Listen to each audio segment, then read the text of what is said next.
Right మరో breaking news చూస్తున్నాం. SLBC టన్నెల్లో చిక్కుకున్న 8 మందిని కాపాడేందుకు సహాయక చర్యలు మరింత ముమ్మరంగా కొనసాగుతున్నాయి.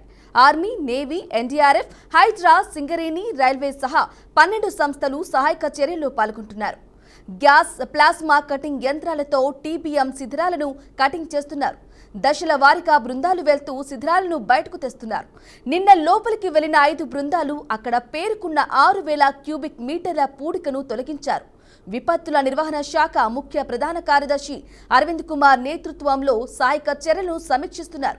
ఇక ఎప్పటికప్పుడు సమావేశం నిర్వహిస్తూ కావలసిన పరికరాలు, యంత్రాలు సహా నిపుణులను రప్పిస్తున్నారు.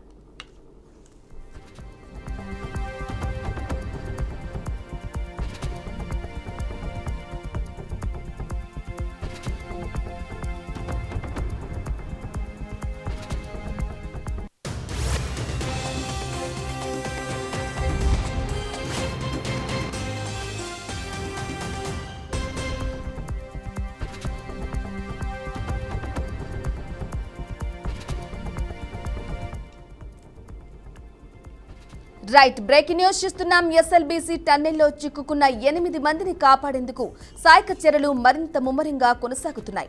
Army, navy, NDRF, Hydraa, Singareni, railway సహా 12 సంస్థలు సహాయక చర్యల్లో పాల్గొంటున్నారు. గ్యాస్, ప్లాస్మా కటింగ్ యంత్రాలతో టీబీఎం శిథిలాలను కటింగ్ చేస్తున్నారు. దశల వారీగా బృందాలు వెళ్తూ శిథిలాలను బయటకు తెస్తున్నారు. నిన్న లోపలికి వెళ్లిన 5 బృందాలు అక్కడ పేరుకున్న 6000 క్యూబిక్ మీటర్ల పూడికను తొలగించారు. విపత్తుల నిర్వహణ శాఖ ముఖ్య ప్రధాన కార్యదర్శి అరవింద్ కుమార్ నేతృత్వంలో సహాయక చర్యలను సమీక్షిస్తున్నారు. ఇక ఎప్పటికప్పుడు సమావేశం నిర్వహిస్తూ కావలసిన పరికరాలు, యంత్రాలు సహా నిపుణులను రప్పిస్తున్నారు.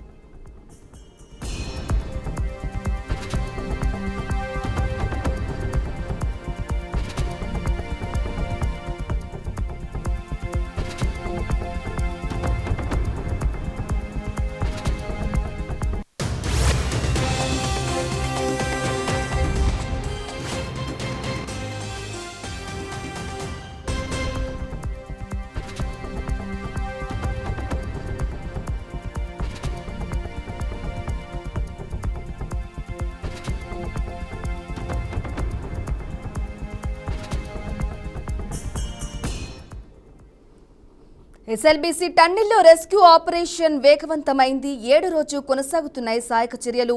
గ్యాస్ కట్టర్తో బోరింగ్ మెషిన్ శిథిలాలైతే తొలగిస్తున్నారు. ఇక బురద, మట్టిని లోకో డబ్బాలతో నింపి బయటకు పంపిస్తున్నారు రెస్క్యూ సిబ్బంది. భారీ మోటార్లతో టన్నెల్ నుంచి సీపేజ్ వాటర్ పంపింగ్ చేస్తున్నారు. గల్లంతైన కార్మికుల కోసం అత్యాధునిక పరికరాలతో గాలింపు చర్యలు చేపట్టారు.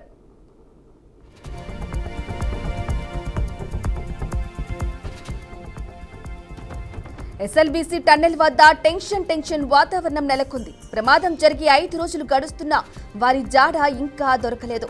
ఎస్ఎల్బీసీ టన్నెల్ ప్రమాదంలో చిక్కుకున్న 8 మంది బాధితుల ఆచూకీ ఇంకా లభించలేదు. చిమ్మ చీకటిలో చిక్కుకున్న కార్మికులు సజీవంగా ఉన్నారా లేదా అనే ప్రశ్న దేశవ్యాప్తంగా ఉత్కంఠ రేపుతోంది. ఇక ఇప్పటికే గత 5 రోజుల నుంచి సంఘటనా స్థలం వద్దే సైన్యం, navy, NDRF, SDRF, Singareni, BRO, NGRI, GSI, L and T తదితర ప్రఖ్యాత సంస్థల బృందాలు సహాయక చర్యలు కొనసాగిస్తూనే ఉన్నాయి. ఈ రెస్క్యూ ఆపరేషన్ కోసం దాదాపు 11 రెస్క్యూ టీంలు, 57 మంది రెస్క్యూ సభ్యులు క్షణం తీరిక లేకుండా పనిచేస్తున్నారు. ఇక తాజా సమాచారం ప్రకారం సహాయక చర్యల్లో కాస్త పురోగతి కనిపించినట్లుగా తెలిసింది. కాసేపటి క్రితం రెస్క్యూ బృందం సభ్యులు టన్నెల్ 0 పాయింట్ వద్దకు చేరుకున్నారు. అక్కడి నుంచి కేకలు వేస్తూ గట్టిగా శబ్దాలు చేస్తూ లోపలికి చిక్కుకున్న కార్మికులను పిలిచినా ఎలాంటి స్పందన రాలేదని తెలిసింది. ఇందుకు సంబంధించిన విజువల్స్ అయితే బయటకొచ్చాయి. ఇక గల్లంతైన కార్మికుల ఆచూకీ కనిపెట్టేందుకు సొరంగం కూలిన ప్రదేశంలో పేరుకుపోయిన మట్టి, రాళ్లు, యంత్ర పరికరాలను తొలగించే ప్రక్రియలో కార్మికులు నిమగ్నమయ్యారు. సొరంగం కూలిన సమయంలో అక్కడ పనిచేస్తున్న వారు బయటకు వచ్చేందుకు పరిగెత్తి ఉంటారని తెలిసింది.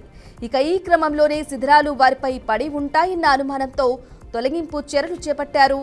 కాగా మరి కాసేపట్లో ఈ 8 మంది ఆచూకీ లభించనుంది.